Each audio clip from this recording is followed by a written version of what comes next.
I feel this obligation to not skip through the commercials because I feel like it supports our podcast. But then I'm like, yeah, if anyone's allowed, surely it's me. Surely it's you. And also, they don't support the podcast. They really don't. I was like, I'm listening to a lot of commercials. Where's that check?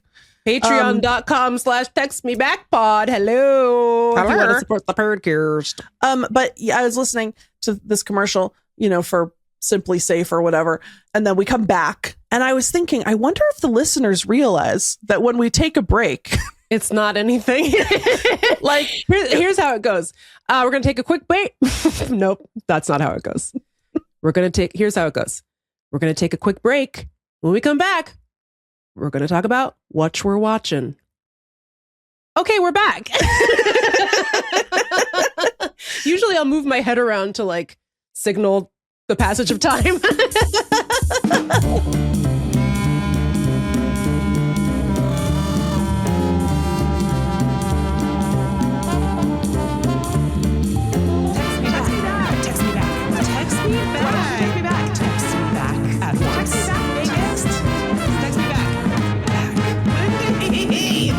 Something to say.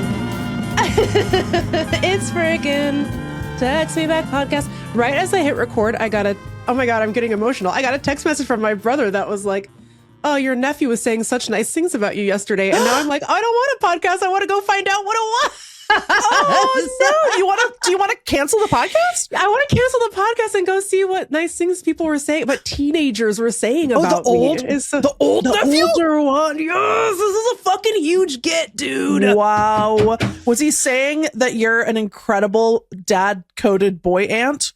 I'll never know because I'm too busy doing the podcast. So sorry. No, I love it. No, I love the podcast. It's really fun. Welcome to Text Me Back podcast, the only podcast. I am, of course, sports coded boy aunt. Is that what it was? Boy coded sports aunt? Yeah, something like that. I don't know. MEAGAN HATCHER-MAYS. Oh, and I'm Lindy. Today on the program, we are going to be discussing the following topics: tidings, such as, and also, Whatcha Watchin, : cops, parentheses, question mark? Bad boys, what you gonna do? What you gonna watch? What you gonna watch when we're watching you, cops? Well, and by the way, the answer to the question, what you gonna do when they come for you, is you don't have to worry about it because they'll probably never find you. You're probably good. Anyways, and then we're going to end the show, I think. Was there another thing we were going to talk about? Well, you have a microsegment. Oh, and a microsegment I'm calling Dennis. But it's not the Dennis. It's not the Dennis you guys are thinking of. But if it is the Dennis you're thinking of, that would be so funny. Like, is it a Dennis that I could come up with? Because Oh yeah, for sure. But I'm doing that thing where I'm building up something that is extremely stupid and not funny. So I just want everyone to get excited for that. One of my favorite things that you do. 1000% yes, you know this, Dennis, and you would be able to guess if I gave you the option. But I'm not, because first we're going to Tide.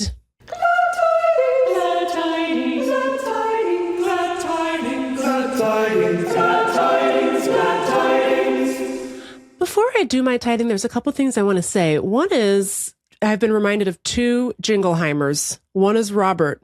By the way, Robert, not a single person wrote in about the crime that you committed called writing jingles for other podcasts. So I think you're safe. What you're going to do when the cops come for you, you're fine. They're not coming for you. You're good. No judgment was passed upon your person at this time, but watch your ass, big dog. Okay. What was the word you said before podcasts? You said, there. It's a German word. And Steven sent in that song last week, and it already is the most disgust thing that's ever happened on this podcast. So maybe Steven should start his own podcast. I don't know. But people loved it. It's a certified banger. It's climbing the Billboard Hot 100 as we speak. I think the Grammys are calling. Jeffrey Gramophone, beep, boop, beep, boop, beep, has already called 703-829-0003 and said Steven is not eligible, but could be if you play your cards right. That's what he said. What if Steven's diss track is what finally brings in the numbers so that this podcast becomes eligible for a Grammy? The Golden Globes. The Golden Globes. Yeah. Mm-hmm. What if Steven does it? Then are we then beef canceled, you know? You think we have to pay him? I'm sure. I think you have to pay to be considered. If that's what we've learned doing podcasts, is that if you want a podcast award, you have to pay for them. Isn't that insane? So I know you're out here thinking like, oh, look at all these podcasts winning all these awards. They paid upwards of like $1,500. It's dumb. Do you think Steven would pay for us to enter? $1,500? Yeah. Well, Steven, 703-829-0003. Our Venmo also is open. So really quick before you get to your tiding, I have a housekeeping from last week. Yes. Which is that it bothered me. I loved last week's episode. I've already listened to it 2 times. I'm bothered by there's this part at the end where we go into low stakes advice. And I say, you know, I'm Lindy, and with me for low stakes advice is Judge Megs Lane. I was like, Judge Megs Lane doesn't give advice. Judge Megs Lane is a judge. She renders judgment.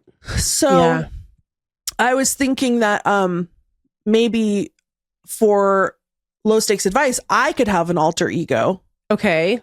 And I was thinking that her name could be Dear Flabby. Oh, geez. Well, let us know what you think.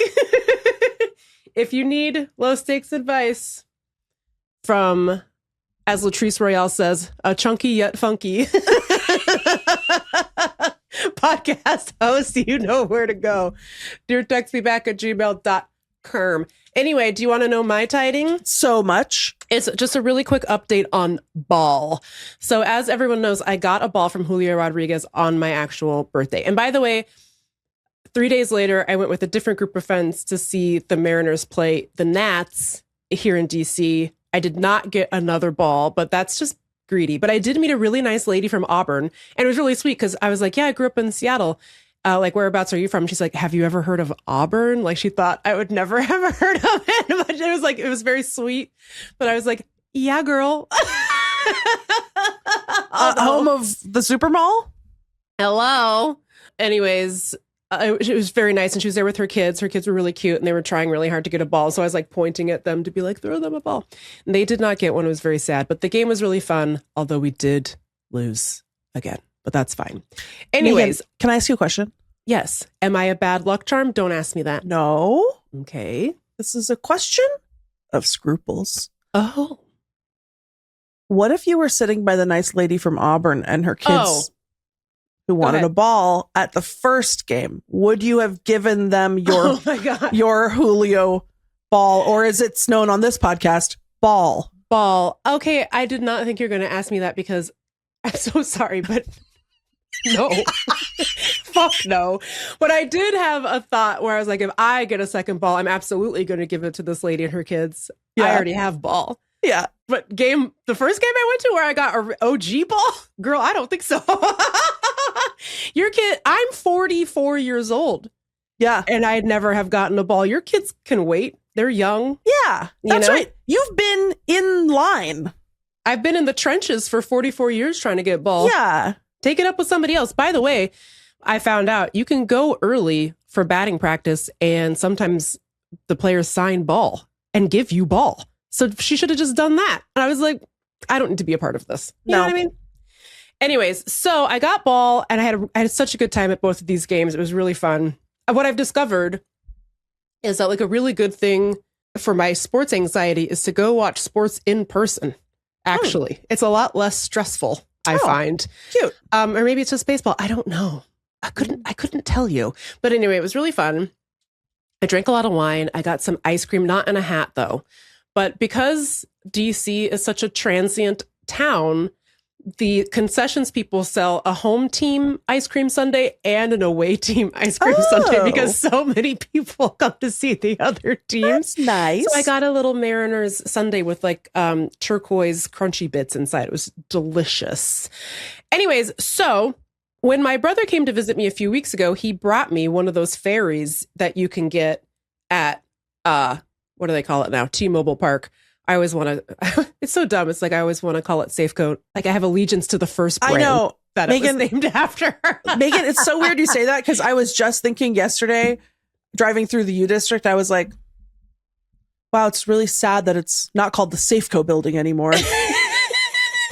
Who cares? I don't know what it's called now. It just says a fucking insurance company. Who gives a shit? But I'm like, oh, sad. Until Taco Time buys the naming rights for the stadium, I don't care. Anyway, so my brother, Lindy, you know this, but if our listeners are not aware, they sell special little chips and dip thing that you can get, like a collectible that you can get your chips and dips or your nachos or whatever in. And it is shaped like a Washington State ferry, which I find interesting in many reasons. I'm not going to go too deep into this, but the ferries are a crumbling, folks. And this is the most popular thing the Mariners have ever sold. They're sold out of them, actually, because people love them so much. And yet the actual real ferries crumble into the sea. It's very sad. Could some of the nacho money maybe go to the ferry, the actual ferries? Also, we're talking about ferry boats. Ferry boats, yeah. I'm so sorry. I forget that. I know. I mean, it's kind of like a unique regional concept, but you can take a ferry boat from downtown Seattle to parts west. Anyways, so you can get this little collectible ferry boat. Chips go in the middle, salsa and guacamole, whatever, go in the cups on either side. I've been dying for one of these. And my brother came and he gave me one when he came to visit. And I was like, this is the best day of my life. Then 2 weeks later, I catch Ball. And everyone's like, what are we going to do with Ball? What are we going to do with Ball? And I'm looking at Ferry. I'm looking at Ball. And all of a sudden, I have a freaking revelation. Put Ball in Ferry. That's right. Right? And I'm like, I could totally craft this. I made the emo meter for our pledge drive, you know? Yeah. And I'm building this. I have it here. I'm going to show it in just a second. But I just had this thought. I was like, okay, so the inside of the ferry is actually pretty deep. So I had some leftover styrofoam from something that I ordered online. So I used the styrofoam to like build up a base. So there's some height for ball. Then I was like, I don't want it to just be styrofoam. So I bought some artificial grass, okay, to cover the styrofoam. So cute. Then I'm thinking, because I'm always thinking, what if there's an earthquake? I'm always thinking this. And I just feel like you and I and everyone who grows up in the Northwest is haunted by the thought, what if there's an earthquake? Yeah. Right. If there's an earthquake, Ball is just going to go tumbling out of Ferry. So you understand? You know what I mean? Yeah. So, yeah. So I bought a display case for Ball. Then I measured, cut a hole in both styrofoam and artificial grass big enough for display case to fit inside of square. Here's the final result, Lindy. Ball and Ferry. And by the way, yes, the display case lights up. And you can do all different colors. Ball is in Ferry. And look, earthquake. It's not pulling out. No, she ain't going nowhere. This baby is stuck. You know what I'm saying? Baby, I'm an engineer. Look what I've done. Look at this craft. And look, you can change the color. Oh, that is crafting, Megan. Yeah. And look, now I have it on the one where it changes color, so it goes from red to orange. Do you sleep with it like sort of right next to your pillow? God. Or no, I want to, but the light is actually pretty bright. I have it just oh look, it's turning blue.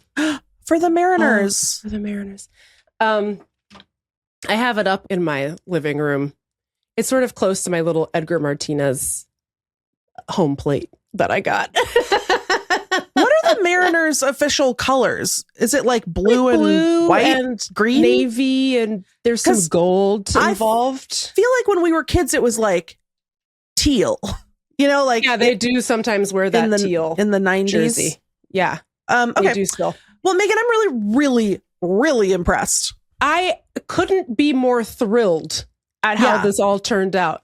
Not only getting ball, having the innovation, to make the shit. I was feeling really good about myself. If you had fabricated any of the parts other than the styrofoam with a hole in it, I would say you should open an Etsy shop. It's a lot to think about. I really feel like more people who have these fairies and who have a collectible they want to display should get involved with this. It looks really professional. After I finished it, I just kept going to my husband, Adam, being like, look at it. Doesn't it look so good? Doesn't it look so good? Megan, what if you got 2 more balls and you put them in the salsa cups? In the cups? Well, yeah. So I've been thinking about what to do on the sauce where the dipping cups go. Yeah. Because there's this little lip of the Ferry. Okay. Like the Ferry deck, I guess. Yeah. Which makes it so you need something round but short to fit under the lip. Otherwise, it doesn't fit into the dipping cup. Like Danny DeVito. Exactly. Now I'm thinking about getting a little Danny DeVito. Okay. No, I'm thinking maybe a shot glass or something. I haven't really thought that part through, but I just wanted to share that because I know everyone was clamoring for a ball update. Yeah. Anyway, so you'll have to go watch the full videos on YouTube. You know, producer Allie works so hard on the videos. So you better go subscribe, make Tony Burrito upset, and look at my ball in a fairy. That's my ball update. You? Thank you so much, Megan. I have a tiding as well. Go on. My tiding is subtitled The Pit because it's medical. Go on. Something happened to me that I wish I had on tape more than anything that's ever happened to me in my life, I'm pretty sure. Aham and Roya and I are trying to find like a couples counselor, a throuples counselor. Sure. Aham and I have an old couples counselor who we love, but Roya was like, well, I feel like it might be nice to like start fresh with someone where we're all coming in on equal footing. So we've been doing these consults. We've done like, I don't know, 6. And they've all been pretty much the same. Everyone's very nice. They ask a little bit about us. They say a little bit about their methods and therapeutic philosophies. So we'd already had 4 or 5. And then we just had a couple more. So I'm at my mom's because she had a knee replacement. So I am. She really is in the pit. She's for real. Absolutely. And I got to go to the hospital a bunch of times. Like I had to call the hospital and I was like, day surgery, please. Acting like I knew Give me about the hospital. radiology. Yeah. We need a radiology consult. I'm at my mom's house. Aham and Roya are at home. So we're all zooming into this consult with this person that I will not describe. I don't want to give any identifying information. So we sign on. It's supposed to be at noon. The person does not appear. So we're all sitting there. We sit there for 11 minutes and it's only a 15-minute appointment. Oh. And while we're sitting there, we're kind of like looking at this person's website and it doesn't have very much information at all. And it's kind of nonsense. The little bio, it's just like, do you need someone for listening? Did you call one of those scammers that tries to get you to buy gift cards from the Walmart? And they were like, yes, I'll be your therapist. First, you need to go to Target and buy 18 gift cards. Totally. Send me the number and the code. I need you to go to GameStop, okay? I tried to call also, and it just went to voicemail. And the voicemail, I was already feeling some alarm bells. Yeah. The voicemail was like, hello, you've reached the doctor.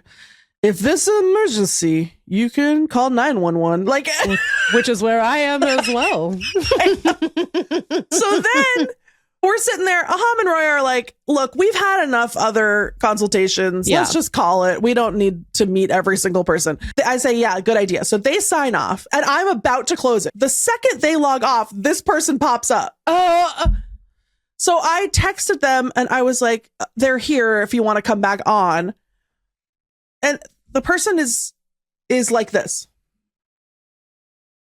Lindy is down in the bottom right quadrant of her screen. Creeping in the corner of the frame, not looking at the camera, not saying anything. And on their phone, it kind of looks like that's what you were miming. Okay. Yeah, like doing something just out of frame. And I said, oh, hi. And they like didn't say anything. And then I text Ham and Roya immediately. And I was like, you don't have to sign on. This is not our person. Don't worry about it. Yeah. I'm just going to. But then they didn't get it in time. It was too late. They come back. So at this point, this person has sort of sat up, but is still just not really saying anything. And when I requested the appointment, I filled out a whole thing like, here's who we are, here's our situation, here's what we're looking for. So presumably they know who they're meeting with. Ham and Roy pop up. First thing this person says, they go, whoa, a lot of people. And we said, yeah. Very observant. And then they were like, so, oh my God. Do you want to tell me about what you are looking for? Or I guess I could read the paperwork. Oh my God. And like already I'm crying. My whole face is bright red. I am visibly crying. I get the giggles so bad immediately because it is immediately the craziest thing I've ever experienced. And this person has not acknowledged in any way that they were 11 minutes late to a 15-minute meeting. No, they did say eventually sort of like, sorry, I'm late. Technology. Can I say something? I feel like people still do that to this day. They're like, oh, sorry, my camera's not working. Oh, technology. Just fucking stop lie. I'm going to let you get away with it, but only if you promise let me get away with it. Because at this point, 6.5 years past the very first Zoom meeting we took in COVID, you know how your fucking your camera is not broken. No, sister. No. And you are not having technology problems.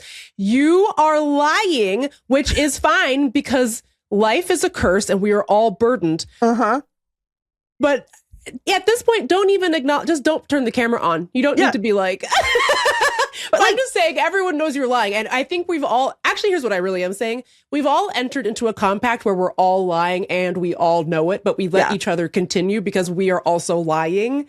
So I guess it's fine. Whatever. But you use this every day. I know. Come on. So then sweet Roya gives a very earnest, like, oh, girl. Oh, okay. So there's three of us. And it truly, like, the person is not looking at the camera at all, is still just like playing Candy Crush. Yeah, that's the vibe. Yeah. Roya's talking. The person is not saying anything. And it's just like agonizing silence in between, like every time we stop talking. And what it feels like is Michael Scott pretending that he made his presentation or so, like sometimes they'll just like would go click the mouse for a while and be like, you're like, I'm looking at your file, but really they're checking the high score for, they're checking their Wordle badges on New York Times. Yeah. They said, did you read my bio on my website? And we were like, and they go, okay, then you know all about me then. Like, instead of telling us anything, then eventually they go, I gotta be honest with you guys. I don't know anything about throuple. Yeah, no shit, dog. And we were like, that's okay. I don't know anything about throuple. That's okay. Then it's like they're looking at their own bio. Literally like, what do I know about relationships? I can do that. Conflict. Communication. Yeah. Like, don't you know what you're... Why are you reading relationships? Because he's a scammer who needs gift cards. That's what this is about. So we were like, we just wanted to meet a wide range of therapists, and see who we click with. And then they go, So you couldn't find anyone else, huh? Megan, I'm sobbing. We found like 7 other people who were normal. What is this? They made eye contact. Like, they know about throuple. At a certain point, I texted Aham and Roya, and I was like, yeah. Are we the therapist? Like,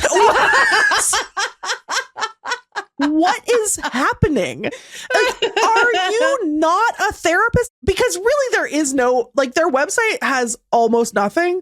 And it has a really strange detail on it, which is that it said, are you between the ages of 10 and 50 and need someone to talk to? Oh, I'm 51. Damn. Well, I guess not. What do you mean 10 and 50? What do you mean? What do you mean? I'll never recover from. So you couldn't find anybody else, huh? couldn't find anybody else. Oh my God. That's and so beautiful. Anyway, then they were like, well, is there anything else you want to ask me?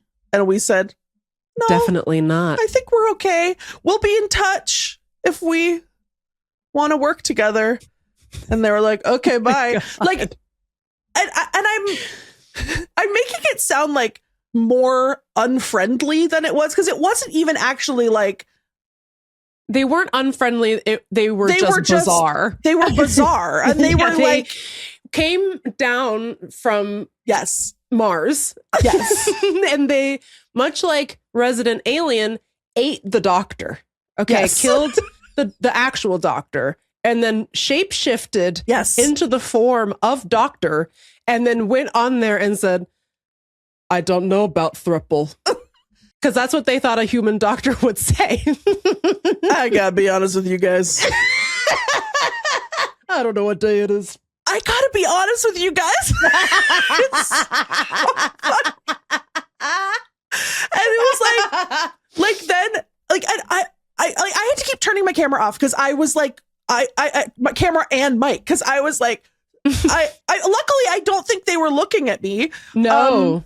Then we got on a FaceTime and I just like cried and screamed for like 20 minutes. That was amazing. And then I was like, I kind of don't even think I need therapy anymore. No, I'm cured. I never even need to eat again because I'm I'm sated. Yes. Anyway, it was every now and so again funny. I think I'm cured too. And then my therapist will ask one singular cutting question and I'll be like, God damn it. I know. Like, oh, do you think you grew up food insecure? And I'm like, I guess. Now that you mention it, probably. That's really funny. Well, good luck finding a human being. Yeah, it was. So we're just going to go with our old therapist because she rules. Anyway, we hope all of your brains are doing good on this fine day. We're going to take a little breaky break. We'll be right back with something. Whatcha Watchin? Whatcha Watchin? Oh, we have a song for that. Oh, excellent.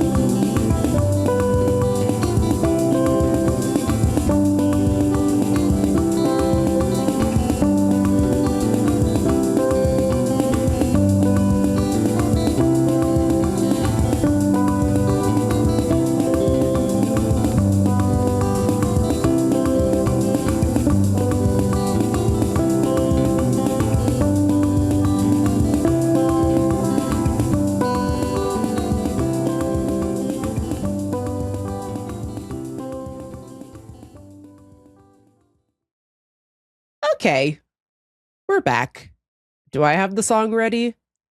No, I don't. But that's none of your business. Oh. Hey, what you watching? What you watching? What you watching? What you watching? What you watching? What you watching now? You know, it's been said before, but damn, that's funky. Mm-hmm. Damn, that's funky. Yeah. Megan, you know what I was thinking when I was listening to our last week's episode for the second time? And I was listening to a commercial that we have. I feel this obligation to not skip through the commercials because I feel like it supports our podcast. But then I'm like, Yeah. if anyone's allowed, surely it's me. Surely it's you. And also, they don't support the podcast. They really don't. I was like, I'm listening to a lot of commercials. Where's that check? Patreon.com/textmebackpod. Hello. If you want to support the podcast. But yeah, I was listening to this commercial, you know, for Simply Safe or whatever. And then we come back and I was thinking, I wonder if the listeners realize that when we take a break, it's not anything. Like, here's how it goes. We're going to take a quick break. Nope, that's not how it goes. Here's how it goes. We're going to take a quick break. When we come back, we're going to talk about Whatcha Watchin. Okay, we're back. Usually I'll move my head around to like signal the passage of time. Yeah.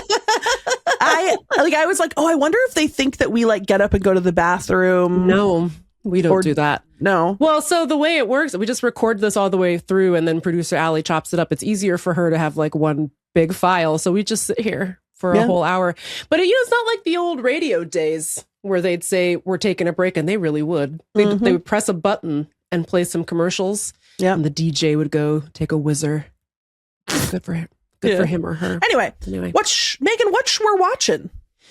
Well, now I'm wondering, should I start with Dennis or should we just get into what we're watching? I can't answer that for you, Meagan, because I don't know what Dennis is. Well, look, you and I have been watching a lot of true crime. I feel a lot of different ways about that morally, but I feel like I do at least try to watch ones that are like journalistically ethical, as opposed to like, I don't know if I totally understand like a comedy podcast about true crime. Like, to me, listen to whatever you want. I'm not trying to like be judgmental, but for me personally, it's like, I don't know, somebody did die.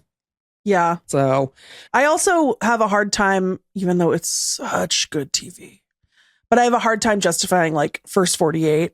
I know. You know, because it's like such propaganda, you know, but. And the cops are, so many of them are clearly bad people. Yes. Well, there was that whole, I think it was whatever season aired in 2016. They were watching the election results come in. Not that this is at all surprising, but they really don't talk about that stuff on the show. And I feel like that's by design, because the whole point is to get everybody to watch the show. So if all the cops were like, oh God, I hope Trump comes in and cleans up the streets. So they just don't show that stuff. And then the night that Trump was winning the election, a couple of the cops from Tulsa who would otherwise seem, I mean, I know this is such a stupid and naive thing for me to say, but they seemed nice enough guys, just like white guys from Oklahoma, right? Yep. And then, of course, they're like, I think this is going to be great. He's going to clean up the streets. And it's not like I didn't know deep down that every single cop on that show was a Trump voter, but it's just like I was allowed to live in an illusion until you broadcast this episode, you know? Yeah. But anyways.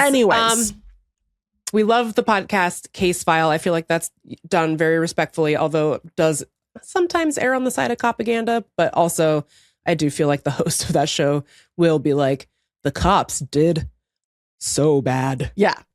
It's so bad. This is not good police work. So I do appreciate that, at least. And Dateline is getting better about that too, of at least pointing out when the cops fucked something up so bad. And it's like, well, he became a suspect because he listens to Metallica. And the cop's like, yes, sir. Well, what is that? Okay, Bucky. That don't make no sense. Anyway, so we both watched this documentary on Netflix. It's called The Murder of Rachel Nickell. And she was with her son and she was attacked and killed in this like big, pretty popular park in the middle of London. And like, okay, sure, it's the 90s. DNA wasn't as evolved as it is now. Sure, whatever. But it's like they barely investigated this shit. I feel like they were annoyed that the husband had an alibi because they're like, well, now we'll never figure it out. Like, ugh. And then they were like trying to get the kid who was 2 years old at the time to be like, what was the man wearing? What did he? It's like, he's 2. What's he going to tell you? He just watched his mom get murdered. I don't think he's going to be able to give you enough information for a sketch, you know? So then the cops are like, let's put together a criminal profile. Anytime the word criminal profile escapes someone's lips, I say, let me stop you right there. That shit is not real. I just don't, maybe it is real. technically, but it's not real in my opinion. It's such bullshit. Like they find some random PhD haver, like, oh, I have a PhD in criminology from wherever the fuck. And they're like, okay, I put together my file. Megan? You'll never guess what's in it. When they popped up on the screen, the criminal profile for this guy that they'd hired this expert to make, and then they showed the like what they'd actually shown on the news at the time. It said, do you mind if I tell them what it said? Please, I wish you would. I'm about to lose it. It said, loves pornography. Martial arts, ? No girlfriend. No girlfriend. Yeah, let me tell you, that's every criminal profile I have ever seen. Martial arts ? Likes pornography, no girlfriend. And by the way, that's every man in England. Okay, so what the fuck is this? Why have you given this man, you probably gave him £60,000 to tell you martial arts ? Likes pornography, no girlfriend. Okay, so then they're like scouring the countryside for martial arts ? Likes pornography, no girlfriend. They find some guy who, you guessed it, like listens to Metallica or something, and they're like, oh, he's weird. It was probably him. Yeah. So what's it called when, a honeypot. They're like, let's do a little honeypot where we get a lady cop to try to like fucking sexy time this man over a letter. First of all, why does it have to be a lady if you're just sending him letters in the mail? Yeah. Have Jeff do it. Why does because I guess they were like, well, it has to be girly handwriting or something. What does he know? I feel like she would probably love to be put on anything else, you know? Bruh, no girlfriend. He doesn't know what women's handwriting looks like. So anyway, so she writes this letter being like, oh, hello, I hope we can do sexy time soon. And I love Satan also. So. What kind of stuff do you think that you might want to do when we are sexual? Do you think maybe murder me? In like the exact way that this other person was killed? That could be interesting. Hail Satan. So then he writes back just something like weird and unsettling. And they're like, it's him. He did it. And the fucking guy gets convicted. Dude. It was so crazy. And he was in jail wrongfully for years. And then his conviction got overturned, but it was just such a fucking psychotic thing. And then come to find out, and this is a spoiler, if you want to watch it, you can skip the next, 2 minutes, because I'm just going to tell you what happens. Come to find out, there was an almost identical murder that had taken place where a mother was killed and so was her young child. Sorry. So also, spoiler alert, is very sad. Or not spoiler alert, but content trigger warning. Yeah. Trigger warning. This content is a very sad story about a child being harmed. But there was this almost identical murder. She was killed in almost the exact same way. A child was there. And there had been this rash of assaults in the same area. And there had been DNA at all of these crime scenes. And so these women are going to the police saying, like, I think it was this guy. There was DNA on the thing. I think it was this man whose name was like Ken Stabber or something. Like his name was literally like he was Jeff Assaulter. Yeah, okay. He worked at Hogwarts. He taught. His name was Professor Homicide. And they were like, I think it was Professor Homicide. I'm almost certain it was him. And the cops go to talk to him and he's like, oh yeah, well maybe I'll come by tomorrow and give you my DNA. And they're like, okay, great. Well, just let us know. Big shocker. Jeff Homicide does not come. And they never follow up. And when somebody asks about it, they go, well, Jeff Homicide is 6 foot. And these women said that Jeff Homicide was 5'10". So yeah, he was too tall. It wasn't him. There's no point in checking the DNA because it wasn't him. Also, martial arts ? Likes pornography. Who could say? Yeah. No girlfriend. So they had this man dead to rights after these assaults. They never check his DNA. Okay, because he's too tall or not tall enough. He goes on to kill this lady and her child, and then he goes on to kill this other lady in front of her child. And the cops are like, you hate to see it. Wow, I'm so glad we caught him though. We caught him. We sure did. And I think at the end of the day, we can all say congrats to me, police, for eventually catching this man. It just has been coming up a lot lately with the stuff that we've been watching. Because I was also live texting you while I was watching World's Worst X on Netflix. Worst X ever. Worst X ever. Yes. And there's this lady who was dating this man who then, of course, like went on to kill a bunch of people. Where to even begin? Because it's so irritating. Okay, he like kidnaps her, beats her up, steals her car. Yeah. Makes her drive him like 3 hours away to see his other girlfriend. And then she goes to the cops and she's like, yes, hello. Because I think other people had been sort of nervous about this guy, but the cops were like, well, he hasn't really done anything bad. I don't know. And this lady's like, I'm covered in his DNA. Look at my face. I have been attacked. And they were like, they brought him in and he was like, yeah, she gets crazy sometimes. I think she might have beat herself up. And the cop was like, yeah, buddy. Yeah, no, for sure. He's literally going to him saying, well, you know, it's like he said, she said. Is it? Or is it DNA said? Because she's head to toe covered in this man's genetic material. Hello. I just feel like everything I listen to, it's like nothing could be done. We didn't have probable cause. You didn't have probable cause? You had this man on surveillance. There's biological material as far as the eye can see, and your ass is he said, she said. Who can say what happened here? Which is crazy, because then this poor guy in the Rachel Nickell documentary, they arrested him because he wrote a weird letter. And you're gonna sit there talking about he's too tall? Jeff Homicide is too tall? Hello?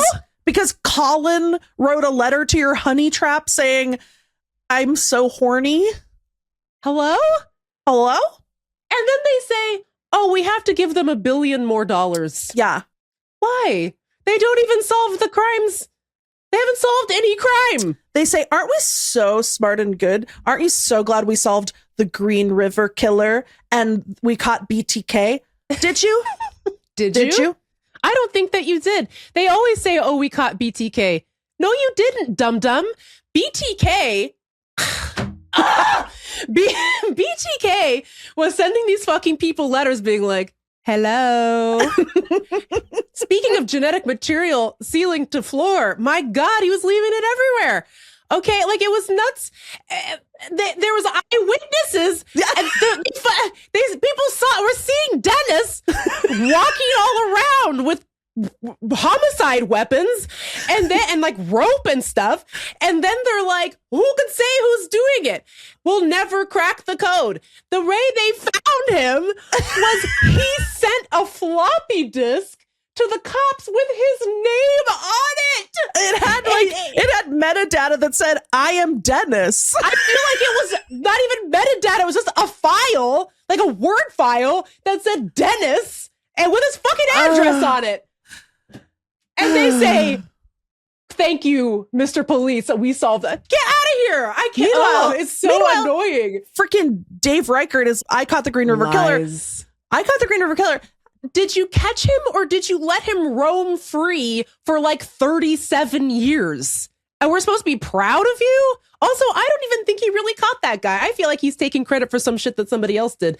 It's crazy what goes on in these crimes. Another one is, I mean, this is like a little bit different because really I do think they struggled from the lack of crime scene investigative techniques or whatever, but that yogurt shop murder one. Those poor fucking kids. Yeah, the families, they got dragged around by these psychotic cops for like 30 years. There's this one really insane one who was like, oh, I can get a confession out of anyone. Turns out he wasn't getting confessions. He was just getting people to say stuff by beating the shit out of them. Not always the most accurate piece of information you're going to get. Anyway, they finally solve it. Turns out they actually had sent, this like APB out being like, hey, if you see somebody who looks like this in this car, and that person was in fact pulled over, and like the person who did it was pulled over in like Arizona or something, but they hadn't read the bulletin because back then it was just like a piece of paper on a literal bulletin board. So nobody ever read them.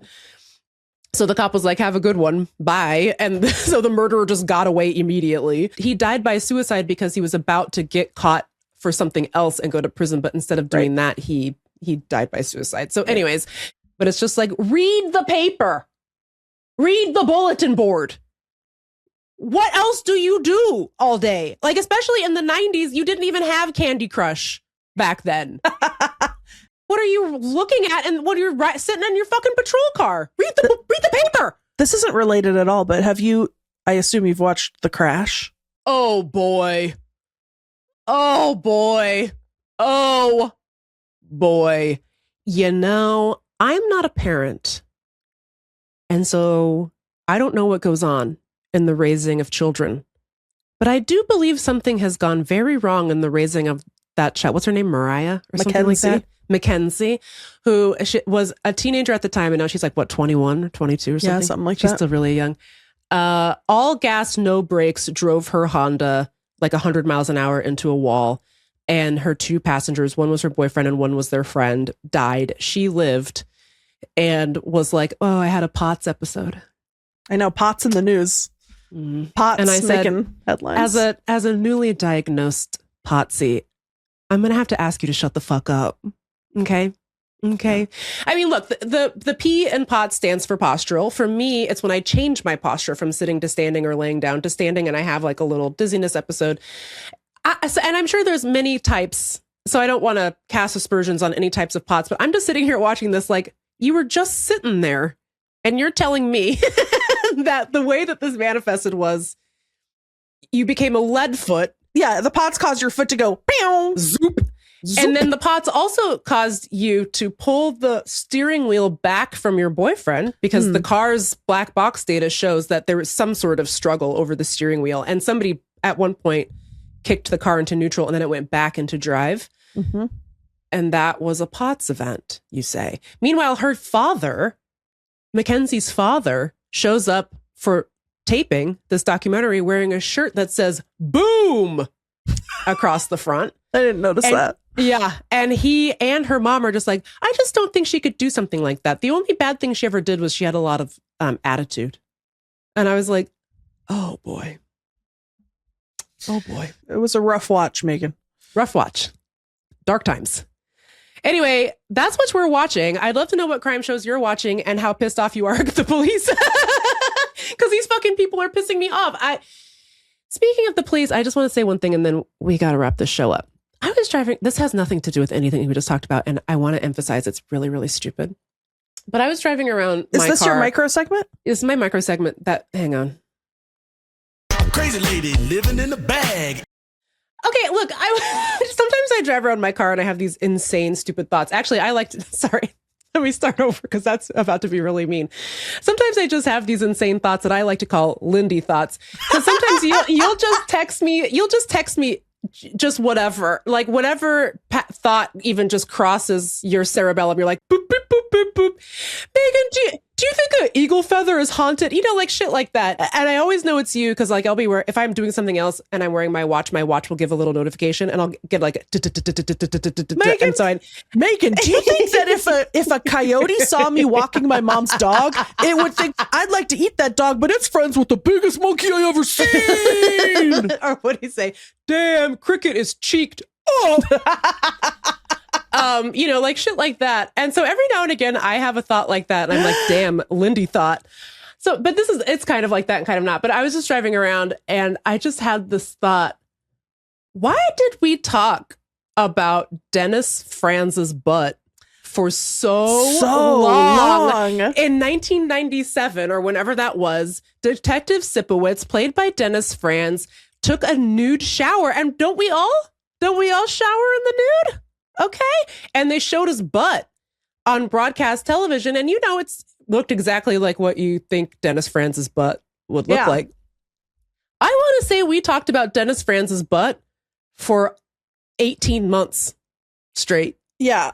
You know what I mean? I mean, I think it was because it was the first one. Like, was it the first butt? I think it was the first butt shown on network television, I think. I want to say. Do you think it captured our imagination because it wasn't a particularly good looking butt? Yeah, I think it was like an average kind of chunky butt. I think it was a revolutionary from a body positive king. Don't you think? Yeah, I think representation matters. I think that's the first time I ever saw myself represented. My My chunky flat butts represent. I don't know if we even said this is on NYPD Blue, by the way. Yes, so it's related. Okay. Yes. So it's related because I bet you Sipowicz tested that MF's DNA. Okay. Mm-hmm. But I hate to do this to you because I feel like I'm always having a thought like about a fat person or about fat culture. And I'm like, I should ask Lindy about this. And maybe it's a little othering, so I apologize if it is. But I was like, has the community gotten involved with Sipowicz's butt? Because I feel like we talked about it for 22 months straight and then never spoke of it again. And then we go back and we say, oh, that was the first time we saw this, the first time we saw that. Where is Dennis Franz's butt in the discourse? Yeah, why are we we're having a Woodstock 99 documentary. We're having a American Apparel documentary. We're having a Girls Gone Wild documentary. Where's the Sipowicz's bare butt documentary? Deep dive. I'd like to see that. Netflix, hello, I want 3 episodes. It's such a good question because that was before social media. Like, I know. Where were we even receiving the butt? Like, what was? But we did. They wouldn't have re-shown the butt on morning television because the whole thing was that they're showing the butt after 10 p.m. right on network television. Would Good Morning America have then said, okay, we're going to show you the butt that we showed last night so that we can talk about the butt and the cultural implications of it on Good Morning America? They would probably pixelate the butt if they showed probably it. Pixelated the butt, yeah. But I can see the butt right now. I know, me too, but where would I have seen it? Because I didn't watch NYPD Blue back then. Maybe they showed it on like Conan or something, and I have it on VHS somewhere. Anyway, it just was on my mind, and I didn't want to forget. This is how important it was to me. I didn't want to forget, so I asked Siri to make a note that just said Dennis Franz, so that I would remember to talk to you about it. That's a case that never sat right with me. Vis-a-vis, we never talk about it anymore. Yeah, a moment of perfect monoculture. When we all cared about the same thing, which was Dennis. Well, where's Dennis Franz himself anyway? By the way, he might be. I'm gonna Google it. He's alive. He's 81 years old. That's not even that old. Where the hell is he? Dennis. Anyway, let us know what you're watching and what cops you're mad at. New Coben dropping, by the way, like I know. a week. Yeah, it's really good. Which is perfect because my mother is recovering and can do nothing but sit on the couch, and we've been desperate for something to watch. Here comes Coben in your time of need. Okay, we're going to take another breaky break in which I just move my head in a circle to denote the passage of time, and then we'll be right back.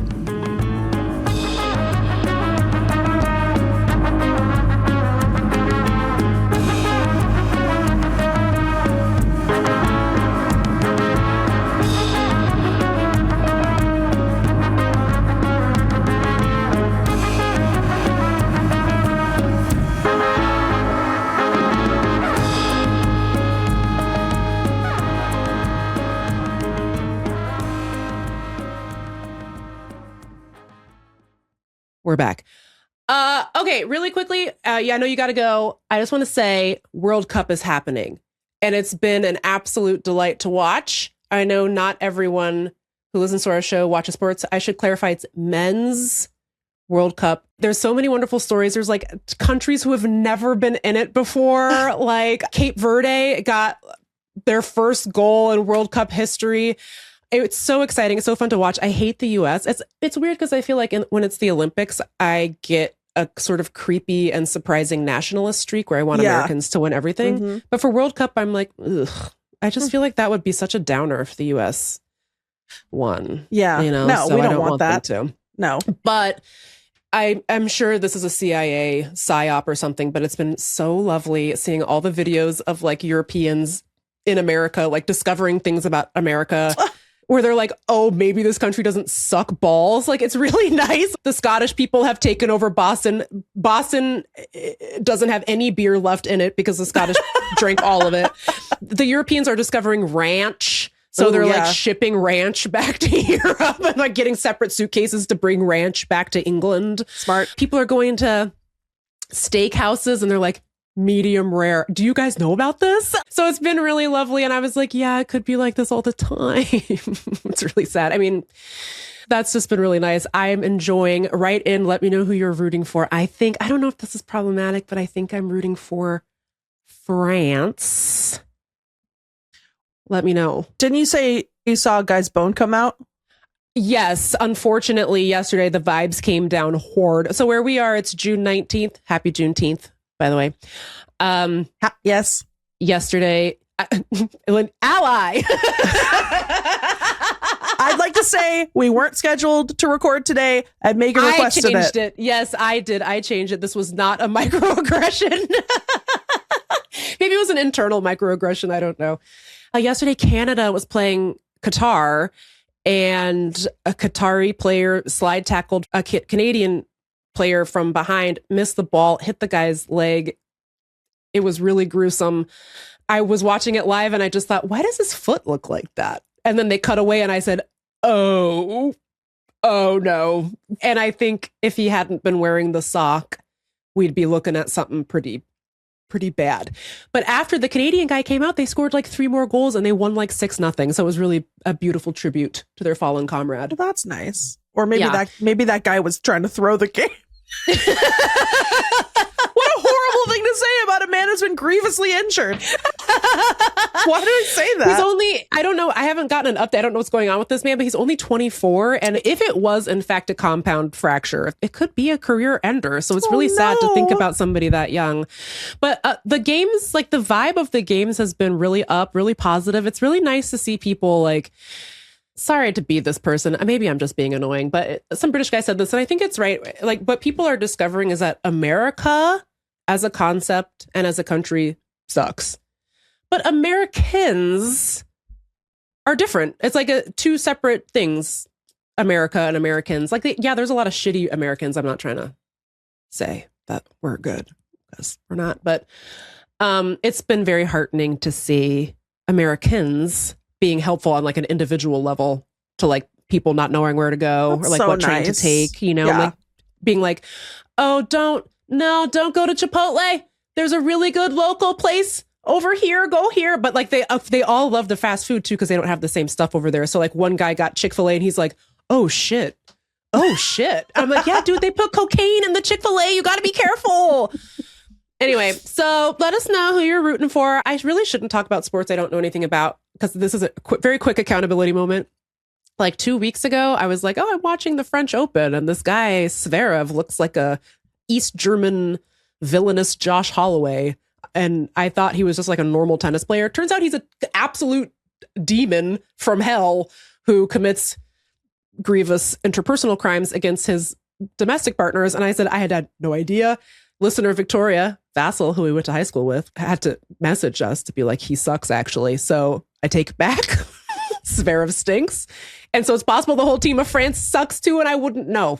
I don't know. Well, we can't vet every man. That's not possible. But I forgive you. Thank you. You're welcome. There is one other man, and then we will end it. Oh. His name's Zlatan. Okay. And I've been texting people that I know who watch soccer to be like, am I allowed to like Zlatan? Because he's cracking me up. He is so funny. He used to play for Sweden, and now he's retired. So he's a host with like Alexi Lawless, who is a demon. Yep. And so he's constantly roasting Alexi, being like, I don't like what you're wearing today. It's disgusting, Alexis. And he calls him Alexis, which I can't put my finger on it, but it's disrespectful. Yeah. And I like it. Like, don't call him Alexis. I mean, do. I think it bothers him. So keep doing that. But I asked my friend, Ashley, she's the only person I know who really watches sports. I was like, Ashley, is Zlatan problematic in some way, or am I allowed to like him? And she said he's just problematic in the normal sport way. And I was like, great. Sold. Let's do it. So let us know who you're rooting for. And let us know if you are Zlatan. What are yours? Yes, Megan. If you're Zlatan Ibrahimovic, give me a call. I think you're very funny. Good episode, Megs. Good job, everybody. Bye.